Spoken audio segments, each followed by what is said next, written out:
G'day everyone, welcome back to F1 2021. Today, the Algarve International Circuit has finally been added to the Formula 1 2021 game, and there it is in all of its glory. So, let's see what this track has in store for us. We're going to be driving in Daniel Ricciardo's McLaren in celebration of his recent victory in Formula 1 at Monza, and yeah, we'll see how this track feels and if it is any good.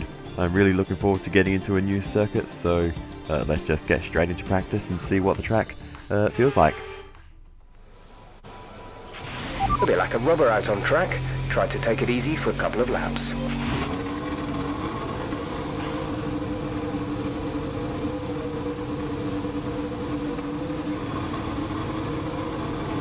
Here we go then, our first look at the Portimao circuit as we come out of the pit lane, and let us see what this circuit has in store for us. I do not know this circuit very well. Imola coming up next month. You know, that's a track I've seen quite a few times around the place, but Portimao, I do not know this circuit. Of course, I roughly knew it around the time Formula 1 race there, but I've well forgotten it by now, and that's already a half spin as we get accustomed to driving Formula 1 cars again, because even driving this McLaren F1 car, I've been driving the Formula 2 cars in this game so much recently, so it actually took me quite a while to even get used to the Formula 1 handling again after I've got so used to how to drive the Formula 2 cars. But anyway, we continue through our sighter lap, and that is a very, very difficult traction zone right there, heading up the hill, and yeah, that will be something we need to contend with. But here's the big drop into the left-hander. I love this section of the circuit.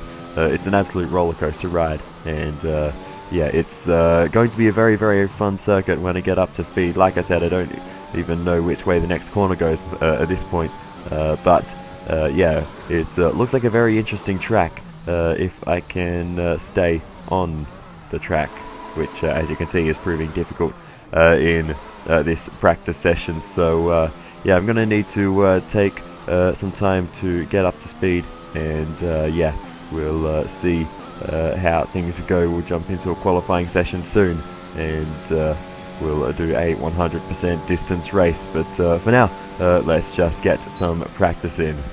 That last corner is very, very satisfying. I love it. So I'm not actually going to complete any laps in qualifying, because I want to start from the back of the grid and see what the racing is like with the AI, how easy or hard it is to overtake, and so on. So yeah, let's just move straight on into the race and see what Portimao has in store. You join us in Portimao as we prepare for what will undoubtedly be a magnificent day of racing. It's time, of course, for the Portuguese Grand Prix.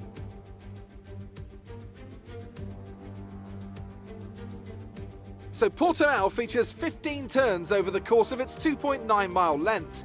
9 are right-handers, 6 are to the left, and this is a track with a lot of uphill action, which only accentuates the importance of getting those exits right, especially at turn 4, where a good line can present opportunities to pass on the way into turn 5. Let's run you through the driver grid order for today's exciting race. Lewis Hamilton lines up on pole position, edging out Max Verstappen, who'll start from P2. Looking at the rest of today's grid, we have Perez, Bottas, Charles Leclerc and Norris, Sainz, Gasly, Fernando Alonso and Yuki Tsunoda, Ocon, Vettel, Lance Stroll and Raikkonen, Russell, Giovinazzi, Nicholas Latifi and Mick Schumacher. Mazepin and Daniel Ricciardo fills the last spot on the grid. And now it's time to head down to the track.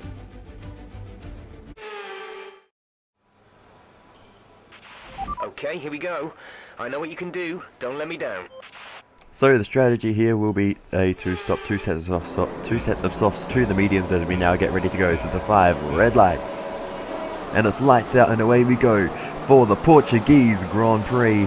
And it's actually a pretty good start for us as we get immediately past the 2 Hasses and now into the first corner, being cautious, and Schumacher gets us back as we are just being extremely cautious here, and Mazepin's going to get down the inside as well, as we've picked the wrong side of the road. The right lane seems to be moving faster in this traffic jam down at turn 3, but anyway, we continue on and we get a good exit along the next straight and get back past Mazepin, who was caught up behind the Williams cars down the inside, and we pass both Williams and get up into 17th position, and now put the pressure on Mick Schumacher, who is ahead of us. We skip a little bit further ahead, and we're going to go around the outside of Mick Schumacher here, and we just about get that move done down the inside of Kimi Raikkonen as well, and we're being aggressive now on this opening lap and getting some overtakes in, as we now need to try and get a good exit versus Antonio Giovinazzi, and we do just that down the inside. Little break there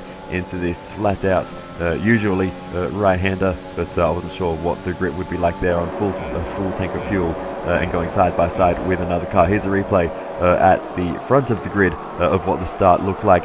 Lewis Hamilton was on pole, but he got an absolutely dreadful start, and Verstappen cleanly gets through into the lead, takes the racing line. Now Sergio Perez around the outside of Lewis Hamilton, and he marginally is ahead as they head through turn 2, and now Hamilton trying to fight back to the inside, and they're going to continue to fight, but looks like Hamilton's just about got there and held off Perez for second position, but Verstappen up into the lead as we continue on a few laps later, and now trying to put the pressure on the Aston Martins down the inside, and we make the move stick on Sebastian Vettel rather, and we just about get through. A bit of a slide on the exit. The rear traction very difficult around this circuit, and that's something we'll come to discover at various different points throughout this race. Now through the final corner around the outside of Lance Stroll, and that's a nice move, and that was incredibly satisfying. I said it in practice that that last corner was satisfying, but making an overtake there, albeit the AI setting is a little bit low given that we're starting at the back, and I wanted to have some good racing, but that was still a very satisfying move to make. I can't wait for those kinds of times in a proper My Team career mode race or driver career mode race. That's going to be awesome to be racing through there. But now we're going to try and do the same thing to Fernando Alonso. He does not want to play ball there, and he sticks to the racing line, not able to get alongside early enough in the corner, and Alonso was able to hold on, and now he's actually fighting with his teammate. Down the inside goes Alonso versus Esteban Ocon, the two Alpines side by side through the first corner, getting very close, and Alonso is going to get ahead of his younger teammate, and the old Fox still has some life left in him in this Portuguese Grand Prix, and he has made another position. Now we go down the inside and make the move on Esteban Ocon, and get ahead of him as we head into the last complex of corners. Absolutely love this track at this point. I am really enjoying the roller coaster ride that is the Algarve Circuit, but here's the replay of that move on Esteban Ocon. A bit of a late move to be fair, but Ocon saw us coming and left the space on the inside line thankfully, and we're able to get through ahead of the Frenchman, and we drop down through this final corner. The fact that it's downhill, I think, is what makes this section so awesome, and then the big uphill on the straight. It is really a roller coaster, this circuit. But anyway, we continue on and we go down the inside of Alonso into the sharp left-hander there in the second sector, and we make the move on Alonso, and that brings us up into the points. Here's a replay of that one. Very late move, and we just about got a stop to a little bit deep, and Alonso probably won't be too impressed with that, but we made it work nonetheless. Next up is Yuki Tsunoda in the AlphaTauri, so let's see if we can chase down the Japanese driver, and we do close the gap to him after a few laps at a time, and now on the back of him, and we're going to get the DRS here along this straight. Can we make a move to the inside of Yuki Tsunoda? We're a bit further back, but we'll go for it down the inside. Yuki Tsunoda though is going to get a switchback cleverly there, and we're going to be side by side as we head up the hill. We seem to have some decent power though there, and we're able to get back ahead despite having a worse exit out of the corner. Tsunoda a little bit wide there, and we managed to get through ahead of the Japanese driver, and we take that position. You'll be on the softs. Our first pit stop is coming up soon as we're approaching Carlos Sainz, and we go down the inside into the first corner. It's a very difficult braking zone to try and make an overtake. It's not really long enough, but we make the move on Carlos Sainz and get ahead of him a little bit deep into turn 2, and we're struggling here, and now we might be under threat through into the second sector because Sainz is down the inside. We'll see if we can hang it around the outside here as we try and stay ahead of Carlos Sainz. He's got there and got a decent exit, but we got a slightly better one, and we're going to continue to run side by side. And now through the next couple of right-handers, we should have the advantage here, and we do, but we run wide, and Carlos Sainz is going to get back through, and we are going to drop in behind the Ferrari once again. So great battling with Carlos Sainz, and we need to get our act together and stop making these little mistakes because just there it cost us that position. So let's see how this battle plays out as we are closing into the back of Carlos Sainz once again. I really love this last sector. I'm definitely a lot stronger in the final sector than in the first, but as we continue now heading through the final corner right behind Carlos Sainz, we're going to go into the slipstream. Can we make a move to the outside? We'll just about get there, then we'll get ahead of Carlos Sainz on the exit. That was a very nice one there, just slightly fast enough to get alongside on the exit there, and we get ahead of Carlos Sainz very, very nicely there, and we move our way up into I think 8th position in this race, so making some decent progress in this one. And now it is time to make a pit stop, our first of the day, and we'll move on to another set of the soft compound tyres. No tyre overheating issues so far in this race, which is good to see. I was a little worried with all the elevation changes. There's a fair bit of wheel spin at times on some of the corner exits, especially when you need to go uphill. It's very difficult to control the traction, but thankfully no huge issues, and the more laps I do, the easier it is to control all of those aspects. So we continue on, and after everyone else makes their stops, we re-emerge once again in 8th position, and now with the fastest lap of the race. So we're really getting to grips with this circuit now as we chase down Pierre Gasly, and we go down the inside and we'll make the move on him, but just like Tsunoda, Gasly gets a switchback, and now we need to try and retake that position. We've got a decent run here, but we just don't have anywhere to go, and Gasly holds on to the position as we have to sit behind the AlphaTauri car for a little bit longer, and we'll wait for a better opportunity.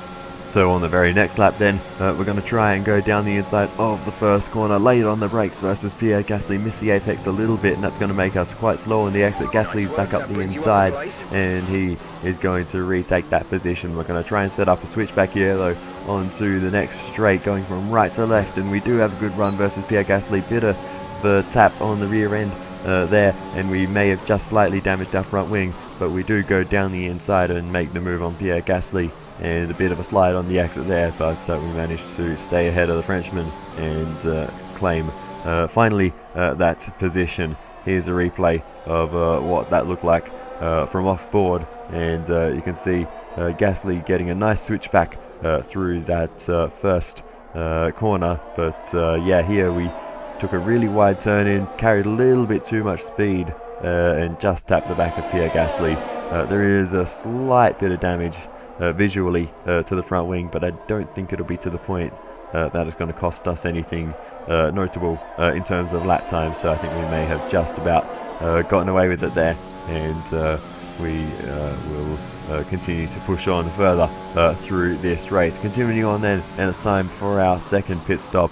It is proving difficult to catch up to Charles Leclerc, the next car up the road, and yeah, our next pit stop will hopefully help us if we can get an undercut on Charles Leclerc. Perhaps we can gain some ground on him that way. We are faster, just only very, very slightly, so it may take some time to close the remainder of that gap to Charles Leclerc. We get back on circuit though, and we can push on once again on the medium compound tyres, and they will take us through to the end of the race. Meanwhile, we go on board with Valtteri Bottas, the driver, one of the top drivers in this race, and he actually retires with a mechanical failure, so that is a disaster for Valtteri Bottas, and he will take no further part in this race, and that gives me a free position. You can see him parked off the right there, and that elevates us up into 6th position. Green flag. So now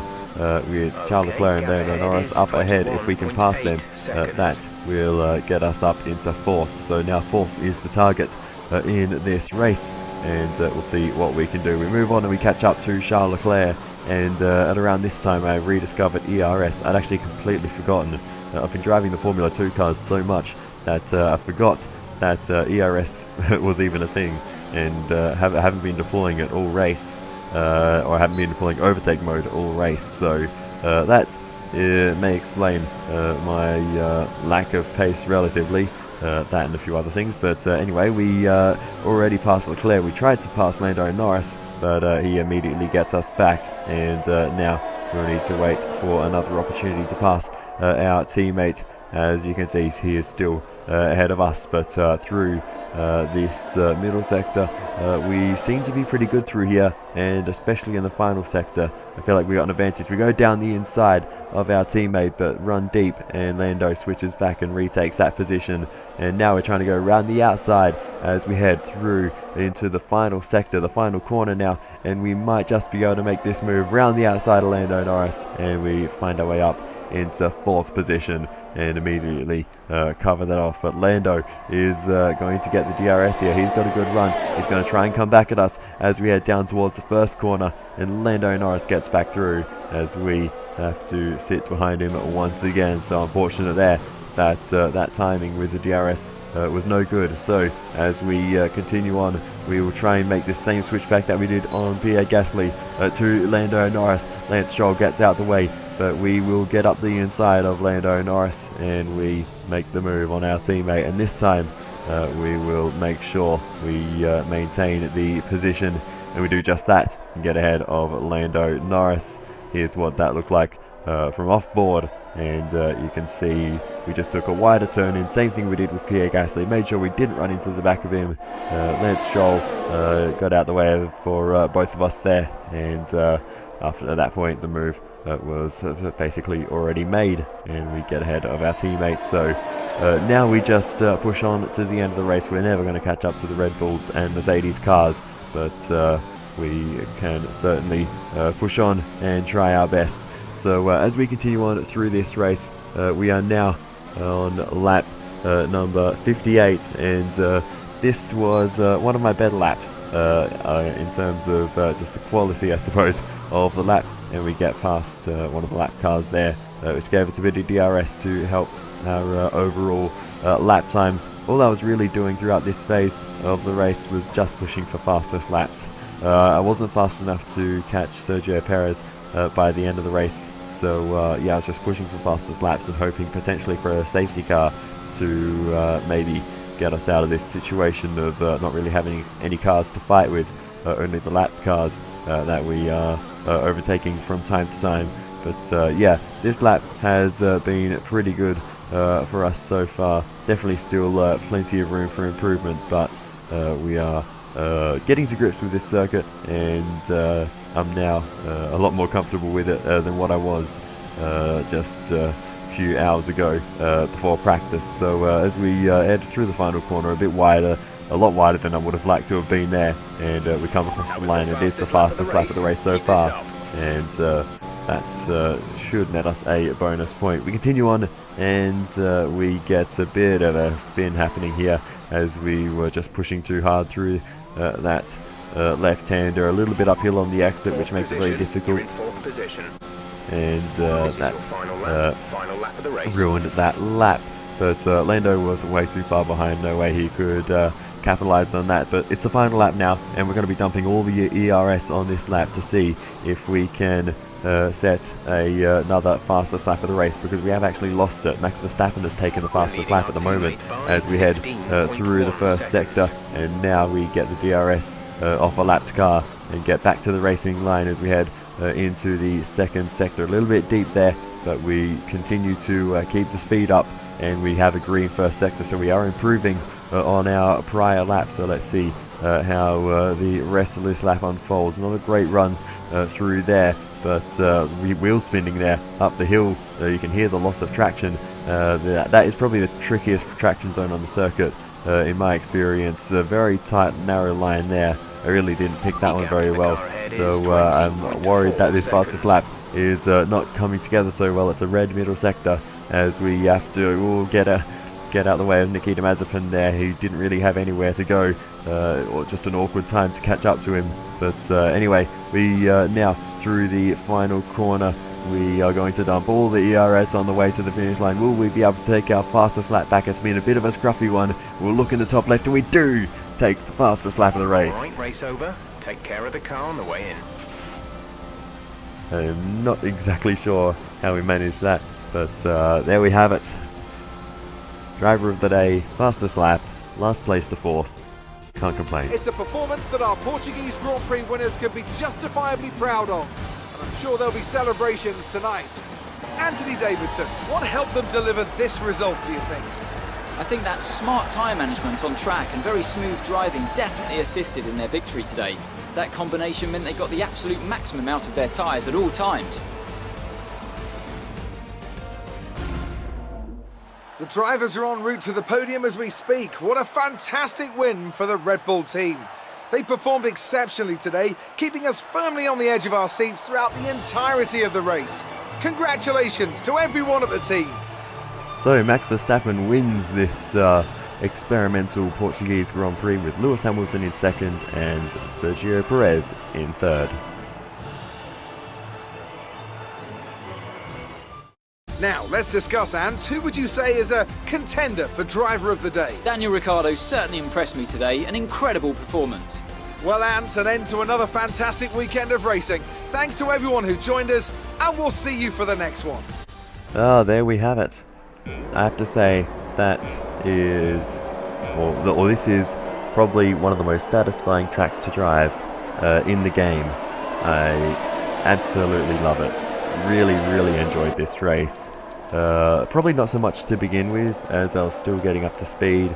The first third of the race, the first stint we'll say, was very scruffy, had a lot of difficulties there. But once I sort of got into the rhythm and the groove of the racetrack, I really enjoyed it, and I was absolutely loving it by the end. So really looking forward to more career mode races and I'm sure other things around this circuit in the future, because it is a great circuit, really fun to drive around, absolute roller coaster, and plenty of places to make overtakes as well. So certainly cannot be complaining about this circuit. It is so much fun. Probably one of the most satisfying tracks to drive on in the game. Full stop. I have to say that. It is amazing. So, yeah, really love it. And, I can't wait to race on here again whenever the next time will be. So, can't complain too much or at all, really, because, it was a lot of fun.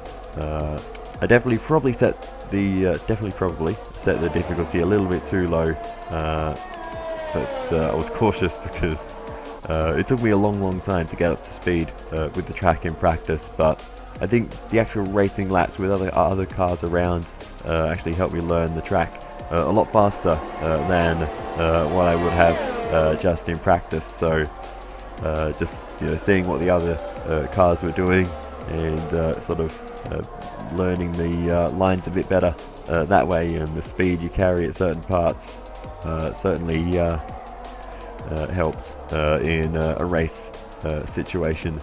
But anyway, there's the spin as we get going again. But like I said, thoroughly enjoyed it. So yeah, would recommend. But this here is just the final lap of the race again on replay from the offboard. This of course was the fastest lap of the race. So while I continue to talk, I will continue. I'll show you this in the background. But yeah, what else? I can't wait for the other new circuits. Imola, of course, a classic circuit, coming back to the calendar, and coming back to the Formula 1 games as well. I don't know what the last Formula 1 game Imola was in, perhaps not even a Codemasters one, I'm not sure. But yeah, other than that though, Jeddah will be the final one. Not 100% sure if I'm looking forward to that. I didn't really like Hanoi too much. A bit too many walls, and yeah, it just wasn't my favourite circuit. The tyre temperatures around that circuit were impossible as well. But yeah, about this fastest lap though that you're seeing, the sort of frustrating thing is I know I can do a lot better than this. This lap was very scruffy, and with Mazepin getting in the way as well as the other lap car at the start, definitely could have been a lot better. But anyway, other than that though, I will just say thank you so much for watching all the way to the end and listening to all of this pointless rambling at the end, and I will see you next time when we get back to some career mode races and random little bonus, I guess you could say, for getting to the end. This is just a little glitch I found while I was watching the replay. For some reason it stopped switching the cameras on the replay, and this one along the pit straight was trying to follow the car around the entire circuit. As you can see, it's not working very well with all the buildings in the way. It's just a strange thing that happened, and eventually out the other side at some point we will see our car re-emerge on the circuit. But yeah, there it is. Hello. We see him for a second before he ducks back behind the building, and we get a little look at the crowd there standing atop the pit building and watching on as we will pop out of the final corner right now. But yeah, like I was saying, thanks so much for watching all the way to the end, and I'll see you next time. Goodbye.